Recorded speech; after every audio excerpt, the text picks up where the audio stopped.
myself. I will be gentle with myself, and I will hold myself like a newborn baby child. Sing it again. I will be gentle with myself. I will be gentle with myself, and I will hold myself like a newborn baby child. I will be tender. I will be tender with my heart. I will be tender with my heart, and I will hold myself like a newborn baby child. Sing that one again. I will be tender with myself. I will be tender with myself, and I will hold myself like a newborn baby child. And I will only go as fast as the slowest part of me feels safe to go. And I will only go as fast as the slowest part of me feels safe to go. I will be easy. I will be easy with myself. I will be easy with myself, and I love myself like a newborn baby child. Sing that again. I will be easy on myself. I will be easy on myself, and I will love myself like a newborn baby child. And I will only go as fast as the slowest part of me feels safe to go. And I will only go as fast as the slowest part of me feels safe to go.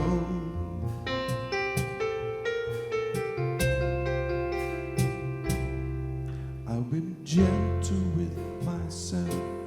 I am gentle with myself, and I hold myself like a newborn baby child. Gentle with myself.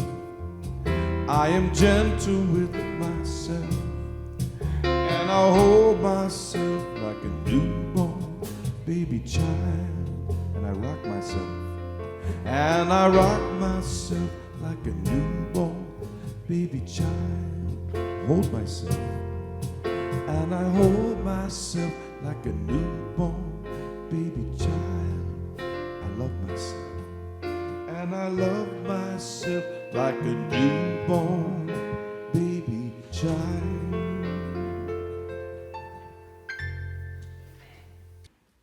Someone said to me the other day, actually this was actually on TV.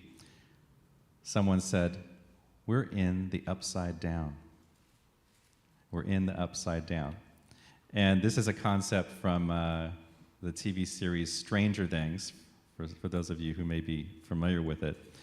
But doesn't it feel like we're kind of upside down, in the upside down, where right is wrong and wrong is right and up is down and good is bad and things are confusing? The world is continuously a complex place for the whole planet. Maybe it's because there's more people alive on the planet than ever before, but this is forcing geopolitical earthquakes of all kinds, and there was a real earthquake that we send our prayers out to Myanmar and Thailand and China, other countries that have been hit by that. So the world is an increasingly complex place, and we constantly get hit by news stories that bring us shock and awe to our system, awe in a bad way. And that will continue. But I invite you to think about this quote from an author named Carl Dunn. And he says, "Hypervigilance is not sustainable by the nervous system. Your nervous system wasn't built for constant outrage. It was built for connection and everything great that comes from that." Isn't that beautiful? Our nervous systems just can't sustain this constant hypervigilance. So something has to change, if not externally, then internally. And until then, the conditions of the world will continue to keep presenting themselves, and we will keep reacting. And until we change, conditions of the world and our reactions may cause us to fight, flight, freeze, freak out. And so if numbing is your thing, then numbing you will. As Yoda would say, numbing you will. If worrying is your modus operandi, then worrying you will. If complaining is your MO, then complain you will. But try this on for size. Here's another quote, and I don't know who this came from, but it's beautiful. The world around you is more beautiful when you are at peace with the world within you. I'll say that again. The world around you is more beautiful when you are at peace with the world within you. No matter what, no matter what. So that means if we can see through new eyes, that changes everything behind these eyes, because we're going to the divine self for the truth instead of the external reality as the truth. And then we can be a more effective change agent because we do want to change the world. But we have to do the inner work first. I woke up sad the other day. I woke up sad and I didn't know why.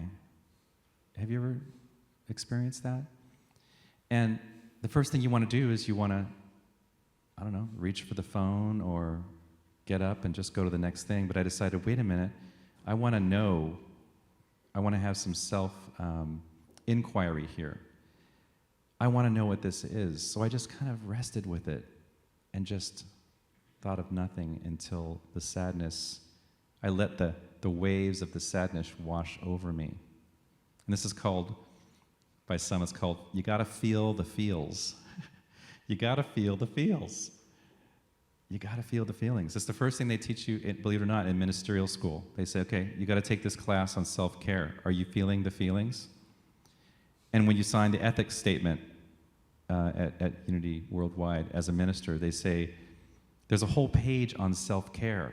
You gotta feel the feelings. You gotta know how to take care of yourself before you can minister to somebody else. Before you can minister to somebody else, and you're all ministers, right? You all minister to others in ways that you maybe not even are fully aware of, but you have to minister to yourself first. So when this moment of sadness came up, you know, often, like I said, we reach for distraction. There's a comedian who said, the moment we feel a little sadness or in a sinking mood, or maybe it's anxiety, we immediately grab for the nearest distraction. The cell phone, the computer, the TV. But if we wait a few minutes, healing antibodies will come rushing in. Isn't that beautiful? If we wait a few minutes for that little feeling of distress, anxiety, sadness, that little dipping in emotion that's trying to tell us something, antibodies of healing will come rushing in. And realize at that moment that perhaps this is an opportunity for a shift. Something is waiting to be healed and revealed. I had a spiritual counselor that says things are always coming up to our awareness, and it's our choice to look at them or not. We can look at them, and that's the beginning of the healing, is the revealing. Or we can ignore them, and they'll come up in another situation. So, this is when selfish is good.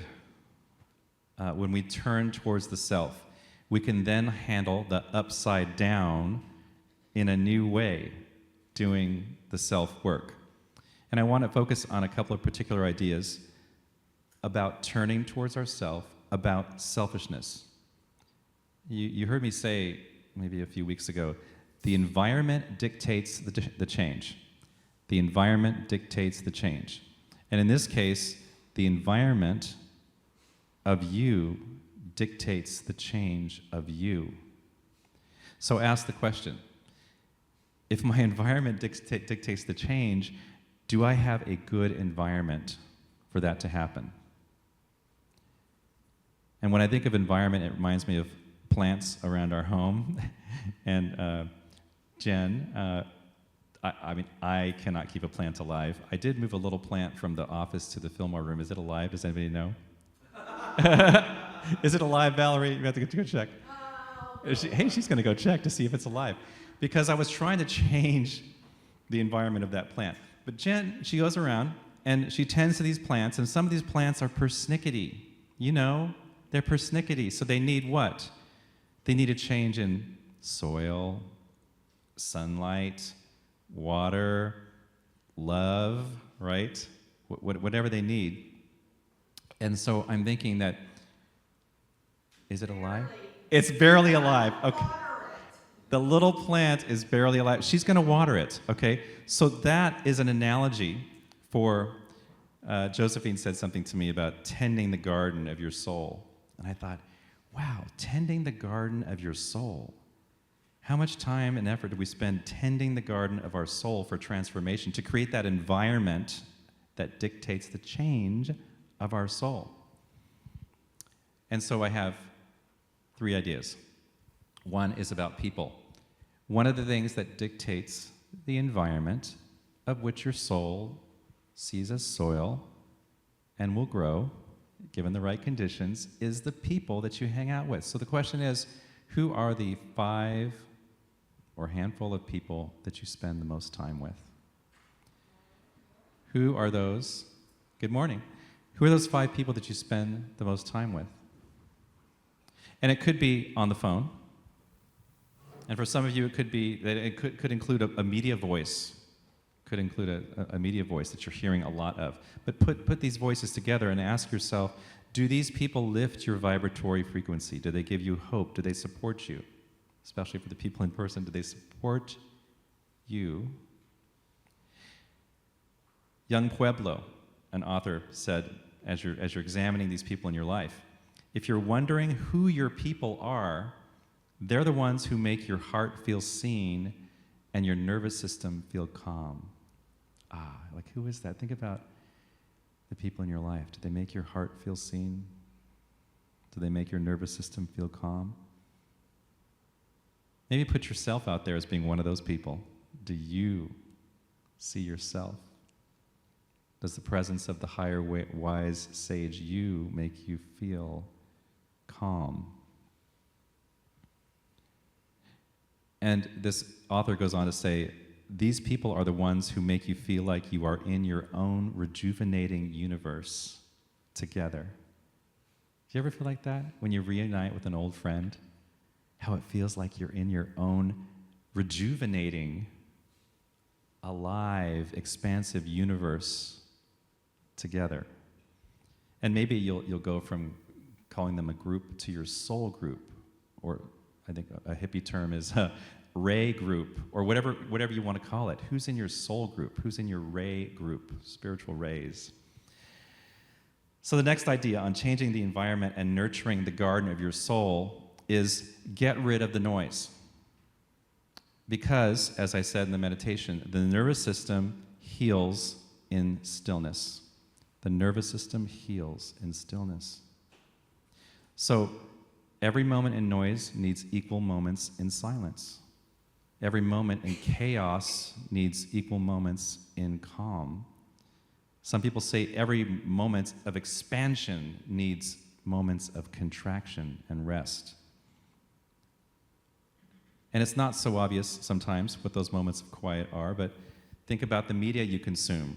And do you need to consume as much of that media? You know, does anybody read the newspaper anymore? Okay, wow, a few hands came up. My mom and dad, despite their differences, they each read the newspaper from front to back. They loved it every morning from front to back. But the thing about the newspaper is, you can put that newspaper down. The TV and the eyeballs, the scrolling that you do on your phones, they make money the longer you stay out there. So it's all about selling things that keep your dopamine keyed up. They want you to be addicted. They want you to be addicted to scrolling because it makes billions of dollars for our economy. They want you to be addicted to watching the TV longer. So everything is about, ratings and extending that. So what are our media choices and how can we quiet those? You know, I was thinking like when you get sick, you know that image of some people, oh, I was sick, but I curled up with my robe and my slippers and hot tea and my favorite book. I mean, ever had that situation where you actually made yourself a cozy little sanctuary? But do you do that when you're not sick, right? That's a moment of contraction. That's a moment of rest. It's a moment of walking away from the noise. So, the next one, a moment of quiet, is called Brahma Muhurta. Anybody ever heard of that? In the Hindu religion, it happens about 36 minutes before the sunrise. Now, that may be different for all of us, but have you ever woken up in the middle of the night with spiritual insights that you had to write down? Anybody? You wake up and you want to journal, and every single major idea in this talk happened that way for me. It happened from within the silence. And so there's this time that many yogis, they wake up before the sun rises, and that's their meditation time. That is their time when they connect with the divinity within. So I'll share one more idea. I'll conclude this talk with, how do we nurture and tend to this environment in which the garden of the soul should grow, can grow, will grow? And it is about spiritual practices. The fourth principle of unity is that we connect with God through prayer and meditation. But there are so many more spiritual practices. That was from 100 years ago thinking, and now it's more expansive to other spiritual practices. Spiritual study, that's a spiritual practice. Tithing, giving of your time, giving of your service. Some people call that seva. It's a Hindu word, or it's a Sanskrit word for sacred service. Music. You know, so many times when you come to a spiritual center, the music and the message, if the talk doesn't connect, doesn't do it for you, the music does, right? It's such a beautiful partnership, the music and the message. So music as a spiritual practice. What else? Anyone? Nature. Maybe even gardening, right, Valerie? What else? Qigong. Excellent. We will have a Qigong presenter do a Zoom workshop on May 22nd. More information to come on that. Dance, of course. Anything else? Running. Endorphins. So there are so many things. There's so many things. Writing, poetry. And you know, here at Unity, this is many spiritual practices in one. One of those spiritual practices is being in community and getting a chance to exercise things. Being in a community is not always easy, so you get to exercise as a spiritual practice forgiveness. You get to exercise as a spiritual practice patience. You get to exercise as a spiritual practice holding sacred space for another. We're going to have sacred space 2 days after Easter, April 22nd, right here, where we, as a spiritual practice, will share. But as a spiritual practice, we will listen without interruption, and we will hold space for someone, because they say that sometimes listening is the highest form of love. So that's a spiritual practice. So all of these things together are ways that we can think about how you can tend to the beautiful spiritual garden that is you, that is your soul. How can you make it grow? How can you enrich that environment? So I'm going to close with one other spiritual practice, which is affirmations, and we're going to do this out loud together, and then we will end. And so if you will say with me, whether you're in the Zoom room or here in the physical space, I am allowed to detach from people who threaten my joy. I am allowed to detach from people who threaten my joy. Good. I attract people who raise my vibration.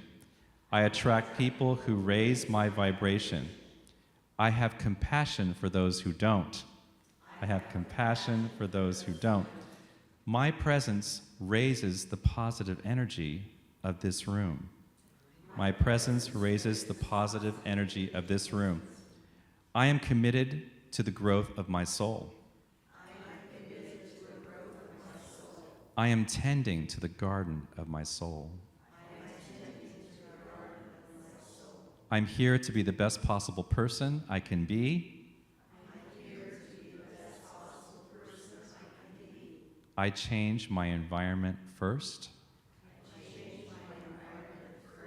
And then everything changes. Thank you, and so it is.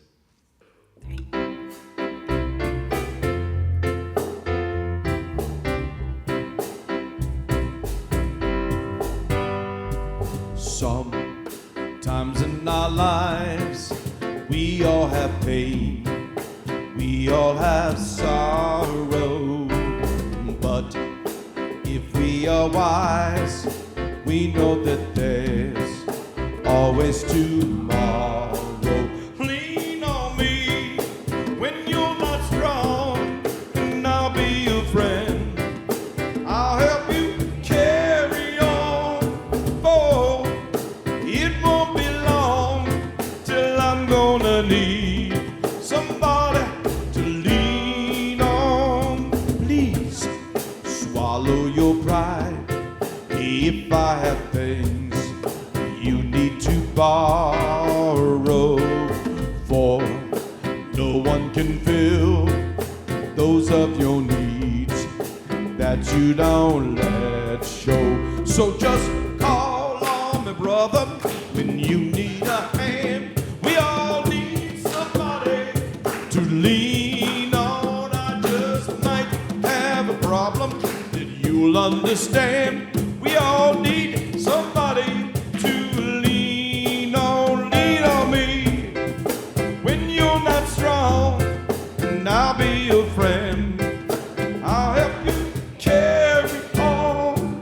Oh, it won't be long till I'm gonna need somebody to lean on. Come on, my brother, when you need a hand. We all need somebody to lean on. I just might have a problem that you'll understand. We all need somebody to lean on. If there's a load you have to bear that you